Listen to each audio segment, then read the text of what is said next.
Welcome to The Explainer. Today, we're unpacking a truly monumental piece of pop culture history.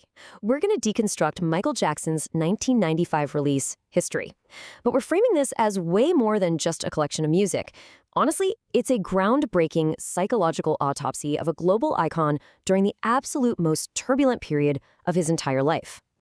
So, here is our roadmap for exploring this sonic fortress today. First, the breaking of the king. Second, building the sonic fortress. Third, a tale of two discs. Fourth, dissecting the New Testament. And finally, the defensive pop blueprint. All right, let's kick things off with part one, the breaking of the king, from euphoria to paranoia. To really grasp this era, you have to look at the massive, dramatic shift in Jackson's life.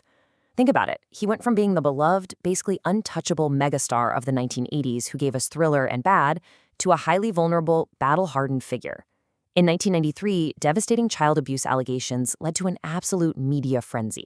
Now, while it was settled out of court without an admission of guilt, those events left him emotionally shattered. It was exactly this intense pressure cooker that birthed the deeply personal History album in 1995. Which brings us to part two, building the sonic fortress. Logistics and ego. Moving into the sheer scale of this project, you have to understand that Jackson didn't just want to drop another album, he wanted to construct a defiant monument to himself. And the scale of that ego is captured by one mind-boggling number, 30 million. With a production budget of over $30 million, History became a physical manifestation of his defensive posture, and it stands as one of the most expensive albums ever recorded. But get this, the number 30 actually doesn't stop with the budget. To promote the album, Sony actually floated 30-foot-tall golden statues of Jackson, fully dressed in military regalia, down the River Thames in London and across major cities in Europe. I mean, it was a totally unprecedented marketing stunt. Critics famously called it megalomaniacal. But Jackson? Well, he just viewed it as art imitating his larger-than-life public persona. So you're probably wondering, how do you foot the bill for a $30 million album and a fleet of giant statues? Pure contract leverage. Jackson utilized an incredibly ingenious strategy. He needed to deliver new material to Sony, right? But he also held the ATB catalog rights to his old hits. By bundling those old classics with his new songs, he essentially used his past to fund his future, backing Sony into a corner to pay him massive royalties for a dual release. Let's move on to part three. A tale of two discs, the past versus the future. Because of that brilliant contract maneuvering, we get this sprawling double-disc format of History, which highlights this incredibly intense thematic duality. On one hand, you have Disc 1, titled History Begins. This acts almost like a shiny legal document of his past supremacy, featuring re-edited greatest hits. It's essentially telling the public, hey, you loved me once, you're gonna love me again. But contrast that with Disc 2, History Continues. This is the psychological autopsy. 15 brand new, incredibly angry, and deeply paranoid studio tracks. Let's crack open that second disc in part 4, dissecting the New Testament inside the tracks. Stepping inside the dark halls of that new material, you immediately notice that the bright, optimistic funk pop of Jackson's past is completely gone. In its place, we get industrial R&B.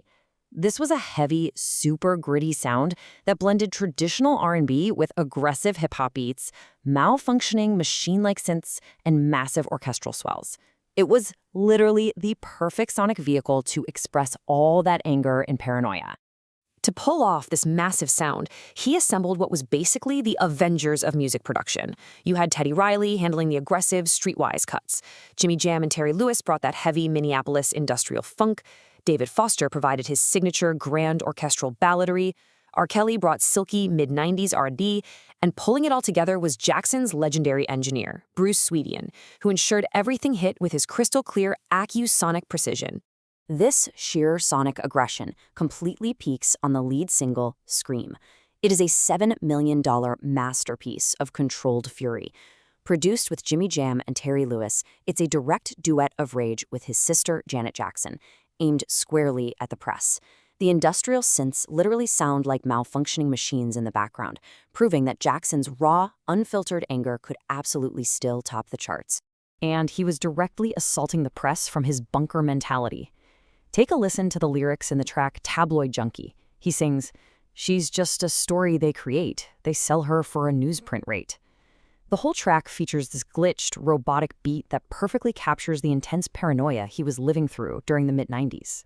The rest of Disc 2 spans a wild, sprawling, emotional roller coaster. You've got They Don't Care About Us, which is this raw, highly controversial anthem about marginalization. But then he pivots entirely to Stranger in Moscow, a quiet, haunting synth ballad about deep isolation. He gives us an apocalyptic, gospel-fueled cry for the planet with Earth Song, delivers a deeply uncomfortable, sincere confession about his lost youth in childhood, and finally, he asks the audience to just smile through the pain with a quiet, tragic cover of Charlie Chaplin's Smile. Finally, we arrive at Part 5, the defensive pop blueprint, legacy, and impact. Looking back at the album's lasting legacy, the subsequent record-breaking History World Tour felt less like a celebration and more like a victory lap for a man who had just survived a war. Despite getting some serious critical whiplash from reviewers who found the album bloated, the commercial dominance was just undeniable. History sold 20 million equivalent units, and the tour grossed an astonishing $165 million, which made it the most successful solo tour at the time.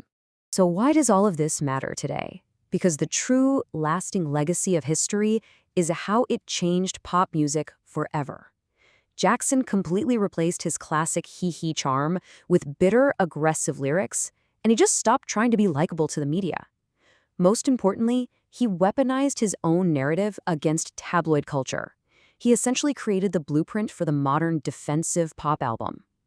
Artists today, like Taylor Swift or Kanye West, use this exact same framework, weaponizing their narratives to fight back against the press and reclaim their own stories. So that leaves us with a pretty provocative question to reflect on. When building a monument to yourself, how heavy is the crown? The ultimate cost of this sprawling, defiant record is staggering when you really think about it. It forces us to sit in the discomfort of his mind and ponder the absolute crushing weight of his global fame.